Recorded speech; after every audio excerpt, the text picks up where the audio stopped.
केंद्रीय मंत्री अनुराग ठाकुर ने कांग्रेस पर साधा निशाना, कहा हिंदुओं पर सवाल खड़ा करने वाली कांग्रेस और उसके सहयोगी सनातन को मिटाना चाहते हैं, विपक्षी संविधान का भी अपमान कर रहे हैं। भगवान राम को काल्पनिक बताती है कांग्रेस पार्टी। क्या सनातन धर्म का अपमान करने वालों को, हिंदुओं का अपमान करने वालों को, सनातन को खत्म करने वालों को, ऐसे कांग्रेस और उनके नेताओं के साथ जाओगे कभी? केंद्रीय मंत्री अश्विनी चौबे ने विपक्षी गठबंधन पर सनातन विरोधी को लेकर साधा निशाना, कहा हिंदुओं को गाली देने के लिए बनाया गया विपक्षी गठबंधन, ये ठगबंधन जीरो पर होगा। ये INDIA ये जो ठगबंधन बना है, ये जीरो पर, ये कांग्रेस के लोग, राजद के लोग, जदयू के लोग जो गाली दिलवाने का काम कर रहे हैं, ये जीरो पर आउट होंगे। सनातन के अपमान पर बोले बीजेपी नेता जफर इस्लाम, जितना ये अपमानित करेंगे देश की जनता उतना ही उन्हें अपमानित करेगी। बीजेपी सांसद मनोज तिवारी ने डीएमके नेता के सनातन विरोधी बयान पर कहा, ये बयान सुनकर कोई आश्चर्य नहीं हुआ, विपक्षी गठबंधन का मकसद सनातन को अपमानित करना है। भारत को बदनाम करना, सत्य सनातन धर्म को बदनाम करना और भारत के संसाधनों को सत्ता पाने के बाद लूटने की नीयत रखना, यही INDIA का उद्देश्य है। हरियाणा के गृह मंत्री और बीजेपी के नेता अनिल विज ने सनातन विरोध पर विपक्षी गठबंधन पर साधा जमकर निशाना, कहा INDIA के नेताओं में सनातन के विरोध में बोलने की होड़ मची है, चुनाव आने पर ये औंधे मुंह गिरेंगे। विपक्षी गठबंधन पर गोवा के सीएम प्रमोद सावंत का तंज, बोले नाम बदलने से नहीं बदली नीति, सनातन का विरोध INDIA का एजेंडा, पुर्तगालियों ने भी की थी सनातन को मिटाने की कोशिश। डीएमके नेता पोनमुडी के सनातन विरोधी बयान पर संतों में मचा गुस्सा, बीएचपी ने कहा विपक्षी गठबंधन का असली चेहरा आया सामने, केंद्रीय मंत्री साध्वी निरंजन ज्योति बोली, राजनीति के लिए सनातन पर प्रहार नहीं करेंगे बर्दाश्त।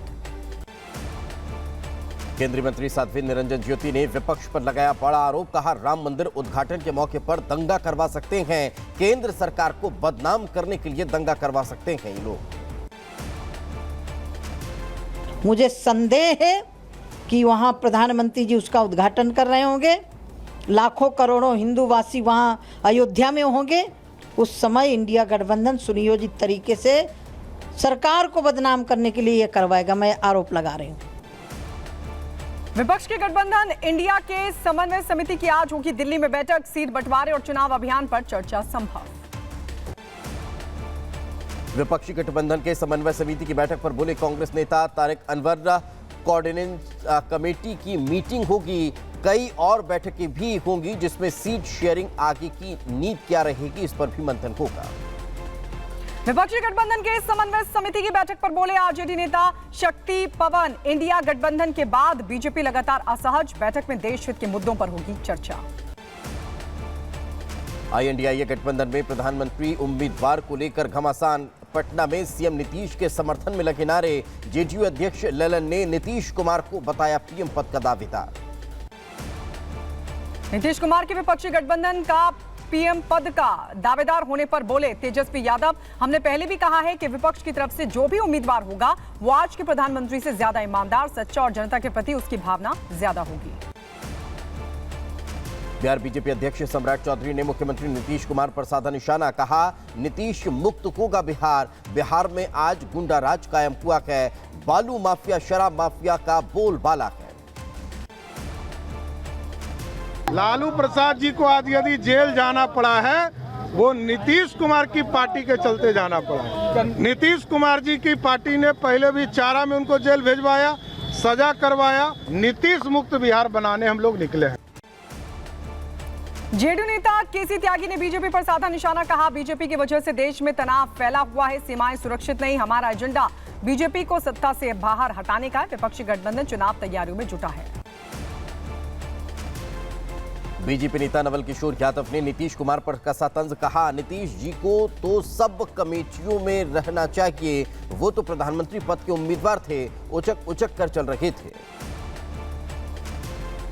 कल दिल्ली में होने वाली इंडिया गठबंधन की समन्वय समिति पर बैठक पर बोले झारखंड के। दरअसल ये बैठक आज होनी है जिस पर राजेश ठाकुर का बयान सामने आया। जनता के केंद्र सरकार से आहत होने की बात उन्होंने कही और कहा कि बैठक काफी प्रभावी होगी। बीजेपी नेता दिलीप घोष ने विपक्षी गठबंधन पर साधा निशाना। कहा, राजनीतिक मीटिंग तो चलती रहती है, पूरे देश में जगह जगह लोगों को बुलाया जाता है। मध्य प्रदेश के विधानसभा चुनावों को लेकर केंद्रीय चुनाव समिति की बैठक आज। प्रत्याशियों की दूसरी सूची हो सकती है जारी। प्रधानमंत्री नरेंद्र मोदी के जन्मदिन के मद्देनजर बीजेपी राष्ट्रीय अध्यक्ष जेपी नड्डा कल सभी राज्यों के अध्यक्ष प्रदेश प्रभारियों के साथ बैठक करेंगे। सेवा सप्ताह के रूप में मनाए जाने को लेकर चर्चा होगी। आज मध्य प्रदेश के दौरे पर रहेंगे यूपी के सीएम योगी आदित्यनाथ। उज्जैन में बाबा महाकाल के करेंगे दर्शन, कई कार्यक्रमों में होंगे शामिल। इंदौर भी जाएंगे सीएम योगी आदित्यनाथ। गुजरात के अहमदाबाद दौरे पर राष्ट्रपति द्रौपदी मुर्मू। एयरपोर्ट पर राष्ट्रपति का भव्य स्वागत। नेशनल ई विधान एप्लीकेशन लॉन्च करेंगी राष्ट्रपति। पंजाब के 3 दिवसीय दौरे पर केजरीवाल गारंटी लॉन्च करने के अलावा जनसभा को भी करेंगे संबोधित। घोषित उपचुनाव के नतीजों के बाद ओम प्रकाश राजभर का बयान। राजभर ने कार्यकर्ताओं को किया सावधान। कहा, अखिलेश अपने गुंडों को दे रहे हैं ट्रेनिंग। नागालैंड विधानसभा में यूनिफॉर्म सिविल कोड के खिलाफ प्रस्ताव सर्वसम्मति से पास। बीजेपी के 12 विधायकों ने भी यूसीसी के खिलाफ किया वोट। नई संसद में नई ड्रेस में दिखेंगे कर्मचारी। संसद के विशेष सत्र के दौरान नई संसद में अधिकारी गुलाबी रंग की नेहरू जैकेट, कमल के फूलों के प्रिंट वाली शर्ट, खाकी रंग की पैंट पहने नजर आएंगे। मार्शलों के लिए भी मणिपुरी पगड़ी होगी खास। लैंड फॉर जॉब केस में लालू यादव की बढ़ी मुश्किलें। गृह मंत्रालय ने दी केस चलाने की इजाजत। चार्जशीट में तेजस्वी यादव समेत कई लोगों के नाम शामिल।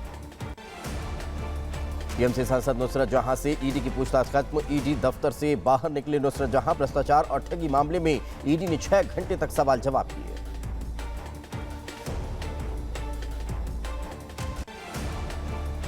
नूह हिंसा मामले में आरोपी मोनू मानेसर को हरियाणा पुलिस ने नूह कोर्ट में किया पेश। कोर्ट ने मोनू मानेसर को 14 दिन की न्यायिक हिरासत में भेजा। मोनू मानेसर की गिरफ्तारी पर बोले नूह की एएसपी उषा। 26 अगस्त को फेसबुक पर भड़काऊ पोस्ट को लेकर मोनू मानेसर की गिरफ्तारी हुई। साइबर पुलिस स्टेशन नूह और सीआईए नूह इंस्पेक्टर अमित की ज्वाइंट टीम बना करके और सेक्टर 1 मानेसर से अरेस्ट किया गया है। मोनू मानेसर को राजस्थान पुलिस ने प्रोडक्शन वारंट पर लिया हिरासत में। मोनू को गोपालगढ़ थाने ले गई पुलिस। मेवात मर्डर केस में करेगी पूछताछ। मोनू मानेसर के मामले में बोले राजस्थान के भरतपुर रेंज आईजी रूपेंद्र सिंह। मामले में मोनू की इन्वॉल्वमेंट थी और इसी को लेकर पूछताछ की जाएगी। कांग्रेस विधायक मामन खान ने खटखटाया हाईकोर्ट का दरवाजा। कोर्ट से नूह हिंसा में कार्रवाई पर रोक की मांग उठाई। मामले के एसआईटी को ट्रांसफर करने की भी उठाई मांग। मोनू मानेसर के समर्थन में आई विश्व हिंदू परिषद नेता आलोक कुमार बोले वोट के लिए हुई मोनू मानेसर की गिरफ्तारी। मोनू की हर संभव मदद करेंगे। आंध्र प्रदेश के पूर्व सीएम चंद्रबाबू नायडू को झटका। एसीबी कोर्ट ने नायडू की हाउस अरेस्ट की अर्जी को किया खारिज। 23 सितंबर तक जेल में ही रहेंगे चंद्रबाबू नायडू। पूर्व सीएम चंद्रबाबू नायडू की पत्नी भुवनेश्वरी देवी ने उनसे सेंट्रल जेल में की मुलाकात। इस दौरान चंद्रबाबू नायडू के बेटे नारा लोकेश भी साथ में मौजूद थे।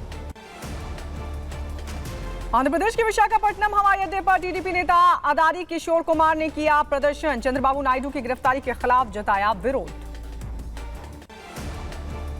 G20 के आयोजन पर बोले केंद्रीय मंत्री धर्मेंद्र प्रधान। कहा, मोदी जी के नेतृत्व में नए भारत की नई तस्वीर पेश हुई।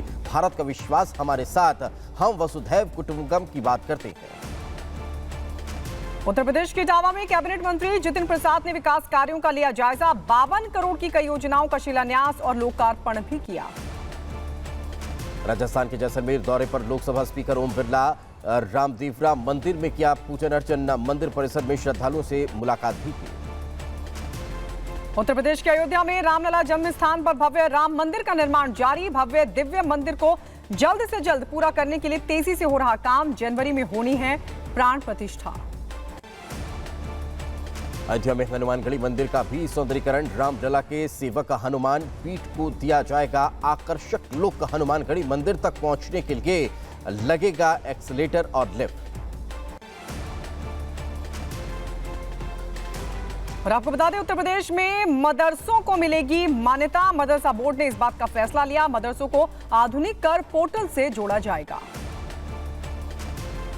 महंगाई के मोर्चे पर आई अच्छी खबर। अगस्त में खुदरा महंगाई गिरकर 6.83% पर आई। जुलाई में 7.44% थी महंगाई दर।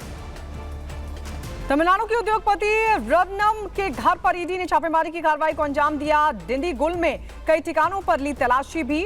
रत्नम के करीबी रिश्तेदार के ठिकानों पर भी रेड को दिया गया अंजाम। पीओके पर केंद्रीय मंत्री वीके सिंह का बड़ा बयान आया सामने। कहा, कुछ दिन इंतजार कीजिए, पीओके का अपने भारत में विलय हो जाएगा। भारत का चीन को कड़ा संदेश। रक्षा मंत्री राजनाथ सिंह ने लद्दाख के न्योमा में दुनिया के सबसे ऊंचे एयरफील्ड का किया शिलान्यास। चीनी सीमा से महज 50 किलोमीटर दूर बन रहा है एयरफील्ड। रक्षा मंत्री राजनाथ सिंह ने कहा, देश का डिफेंस मैन्युफैक्चरिंग सेक्टर डायनामिक और प्रोग्रेसिव है और हमारा डिफेंस एक्सपर्ट रिकॉर्ड 16,000 करोड़ रुपए के आंकड़े को भी पार कर गया। मैं इस मंच से फिर से आपको यह आश्वासन देता हूं कि आगे भी यदि एसआईडीएम को जहां कहीं भी जिस भी प्रकार की कोई जरूरत होती है, रक्षा मंत्रालय पूरी कमिटमेंट के साथ आप लोगों के साथ खड़ा है और आगे भी खड़ा रहेगा। रक्षा मंत्री राजनाथ सिंह ने बीआरओ के बनाए 90 बुनियादी ढांचा परियोजनाओं को भी राष्ट्र को किया समर्पित, जिसमें 29,000 करोड़ की लागत से बने 24 सड़कें, 61 पुल, 2 हवाई क्षेत्र, 2 हेलीपैड और निचीफू सुरंग भी शामिल है। मिस्र में हो रहे ब्रेड स्टार 23 अभ्यास के दौरान दोस्ती की तस्वीरें सामने आई हैं। भारतीय IL-78 टैंकर ने हवा में मिस्र के MiG-29 और राफेल से ईंधन भरा। जम्मू कश्मीर में सुरक्षा बलों ने एक आतंकी को मार गिराया। राजौरी में 2 से 3 आतंकियों की घेराबंदी की गई थी। राजौरी में आतंकियों से मुठभेड़ में 1 जवान शहीद, 1 SPO समेत 3 जवान घायल, तीनों का इलाज जारी। राजौरी एनकाउंटर में 1 जवान समेत कमांडो डॉग कैंट शहीद हुआ। आतंकियों से एनकाउंटर के दौरान आपको बता दें, 1 जवान की जान भी बचाई गई। मुठभेड़ में 1 आतंकी भी ढेर हुआ। मुंबई को दहलाने की बड़ी साजिश नाकाम। रेती बंदर में नाव से भारी मात्रा में डेटोनेटर और जिलेटिन की छड़ें बरामद हुई है। उत्तर प्रदेश के बागपत में लाक्षागृह मामले पर 22 सितंबर को होगी सुनवाई। बरनावा के प्राचीन टीले को लेकर 53 साल से चल रहे वाद पर आएगा फैसला। 108 बीघा जमीन को लेकर यह पूरा विवाद है। केरल में निपाह वायरस का क्या करना देखने को मिला है। कोझिकोड के 2 मरीजों की निपाह वायरस की वजह से मौत हो गई है। 4 और संदिग्ध मरीजों के सैंपल जांच के लिए भेजे गए। पश्चिम बंगाल के बांकुड़ा में बीजेपी कार्यकर्ता भिड़े। बांकुड़ा बीजेपी दफ्तर के पास हुई ये झड़प। मध्य प्रदेश के दमोह में बाबा बागेश्वर के खिलाफ मुकदमा दर्ज कराने की मांग को लेकर प्रदर्शन। वसूरवेन वंशकार समाज के लोगों ने बाबा पर दलित अत्याचार का आरोप लगाया। राम मंदिर के उद्घाटन पर समाजवादी पार्टी के सांसद एसटी हसन का बयान आया सामने। कहा, रामचंद्र जी के नाम पर की जाएगी सियासत। उद्घाटन का फैसला साधु संत करें। बुलंदशहर के गुलावटी में मनाया गया शहीद दिवस। शहीदों को लोगों ने श्रद्धांजलि दी। उत्तर प्रदेश के बुलंदशहर में एनसीसी कैडेट्स ने निकाली जागरूकता रैली। किसानों से पराली ना जलाने की अपील की गई। आरटीएमसी नेता अभिषेक बनर्जी ईडी के सामने होंगे पेश। मनी लॉन्ड्रिंग मामले में पूछताछ होगी। कानपुर से समाजवादी पार्टी के विधायक इरफान सोलंकी की ओर से दाखिल याचिका पर आज सुनवाई। जमीन पर कब्जा करने के मामले में जेल में बंद है इरफान सोलंकी। दिल्ली एनसीआर में पटाखों की बिक्री पर हमेशा के लिए बैन वाली याचिका पर आज सुप्रीम कोर्ट में होगी सुनवाई। याचिका में ग्रीन पटाखे की बिक्री पर जोर। लखनऊ में एनएसजी कमांडो आतंकी हमले से सुरक्षा की करेंगे मॉक ड्रिल। मुख्यमंत्री कार्यालय पर भी की जाएगी रिहर्सल। अम्बेडकर नगर में धर्म परिवर्तन कराने वाले गिरोह का भंडाफोड़, आरोपियों की तलाश में जुटी पुलिस। उत्तर प्रदेश के रायबरेली में भूमाफिया के हौसले हुए बुलंद। सरकारी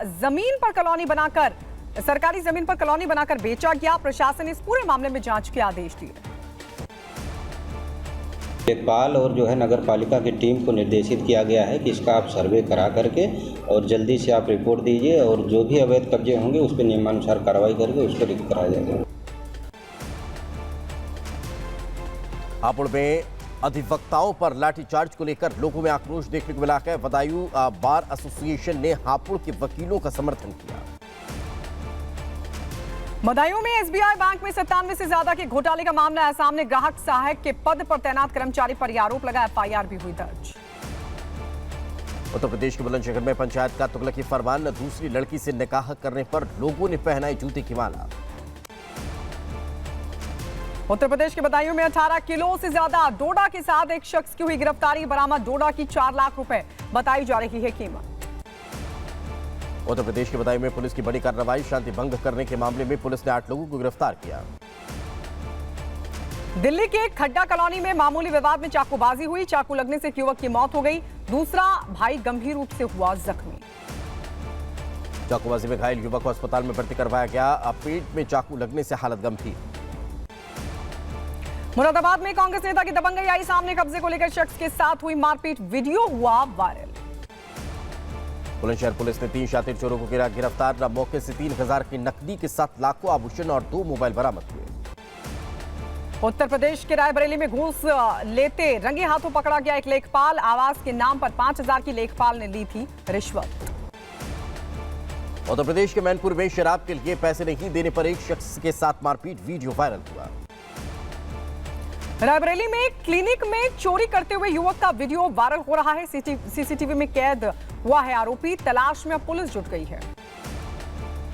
उत्तर प्रदेश के एटा में दबंगों ने पेट्रोल पंप पर जमकर मारपीट की। पेट्रोल पंप के कर्मचारी के साथ मारपीट की गई।